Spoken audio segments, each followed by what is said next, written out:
اعوذ باللہ من الشیطان اللعین الرجیم بسم اللہ الرحمن الرحیم۔ میرے محترم ناظرین و سامعین، السلام علیکم ورحمۃ اللہ وبرکاتہ۔ میرے محترم ناظرین، آج ہم ایک اور نئی ویڈیو لے کر آپ کی خدمت میں حاضر ہوئے ہیں، جس کا عنوان ہم نے دیا ہے صلوات۔ میرے محترم ناظرین، صلوات ایک ایسا ذکر ہے کہ جس کے دو نام ہیں، جس کو درود بھی کہا جاتا ہے اور صلوات بھی کہا جاتا ہے۔ تو اس کے لیے قرآن مجید میں اللہ تعالیٰ نے خود حکم دیا، ان اللہ و ملائکتہ یصلون علی النبی یا ایھا الذین آمنوا صلوا علیہ وسلموا تسلیما، اللہم صلی علی محمد و آل محمد۔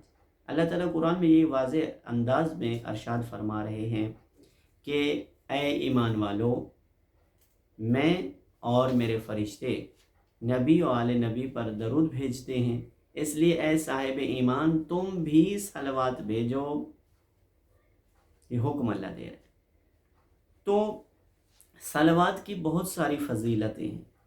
اس فضیلت میں اتنا ہی کہنا کافی ہے کہ خود رحمان نے حکم دیا کہ میں آپ کے ساتھ ہوں، میں بھی درود بھیج رہا ہوں، تم بھی بھیجو، یہ فضیلت ہے۔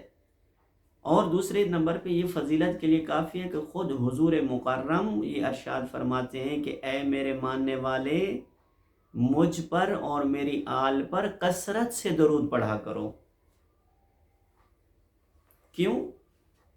معصوم فرماتے ہیں کہ جب روز جزا ہوگا، لوگوں کے نامہ اعمال میزان میں رکھے ہوئے ہوں گے، تو نبی مکرم فرماتے ہیں میں اس وقت اس ترازو عادل کے قریب کھڑا ہوں گا، اور جو مجھ پہ اور میری آل پہ درود پڑتا ہے، جب اس کا اعمال تولے جا رہے ہوں گے، جب ان کا حساب ہو رہا ہوگا، نبی فرماتے ہیں جب اس کے اعمال میں کچھ کمی آ رہی ہوگی تو میں اس ثواب کو جو وہ مجھ پہ اور میری آل پر بھیجتے ہیں ان کے حصے میں رکھ دوں گا۔ اب ہم سوال بھی ایک ذہن میں آ سکتا ہے، اکثر جو ہمارے نوجوان پوچھتے ہیں کہ ہمیں صلوات کس انداز میں پڑھنا چاہیے۔ دیکھیں میرے محترم، صلوات بہت ساری اقسام ہیں، بہت سارے انداز میں صلوات کا حکم ہوا، لیکن جو مختصر اور احسن ہے وہ یہی ہے، اللہم صلی علی محمد و آل محمد۔ یعنی اس کی بہت ساری اقسام ہیں، یعنی ایک ایک معصوم پر فردن بھی سلام کہا گیا۔ جیسے خود جبرائیل امین جب یوسف علیہ السلام زندان میں تھے تو انہیں دعا کا حکم دیا اور کہا کہ دعا میں آپ نے صلوات پڑھ کے دعا مانگنی ہے، تو اس میں بھی حضرت جبرائیل نے جناب یوسف علیہ السلام کو یہی تعلیم دیا درود۔ وہ کیا تھا؟ اللہم صلی علی محمد و آل محمد یا رب محمد و آل محمد صلی علی محمد و آل محمد وعجل فرج آل محمد۔ یعنی یہ ایک اور انداز تھا درود کا، لیکن جو مختصر ہے وہ یہی ہے۔ اور اس کے علاوہ فضائل میں، صلوات کے فضائل میں یہی ہے کہ صلوات دنیا اور آخرت میں فائدہ مند ہے۔ ایک اور حدیث میں خود رسول مکرم فرماتے ہیں کہ صلوات مجھ پر اور میری آل پر پڑھا کرو، اس لیے کہ جب تم قبر میں جاؤ گے جو روشنی آپ کو وہاں نظر آئے گی وہ صلوات ہو، اور جب تم جا رہے ہوگے اس وقت میزان کی طرف پل صراط پہ گزرتے ہوئے جو تمہاری رہنمائی کر رہا ہوگا آگے آگے روشنی کی صورت میں، امام فرماتے ہیں وہ صلوات ہوگا، حتیٰ کہ آپ کو جنت تک یہ لے کے جائے گا صلوات۔ یعنی اس قدر عظیم صلوات کا فائدہ ہے۔ اور اس کے علاوہ صلوات کے اگر ہم ترجمے پہ غور کریں، اس میں یہی ہے کہ اے اللہ تو رحمتیں بھیج محمد و اہل بیت محمد پر۔ اب کوئی شخص سوال بھی کر سکتا ہے کہ ایک گناہگار شخص جو دعا کر رہا ہے کہ اے اللہ تو اہل بیت اور محمد اور اس کی اہل بیت پر نہ رحمتیں بھیج، کیا وہ گناہگار شخص کے کہنے پر رحمتیں بھیجتا ہے؟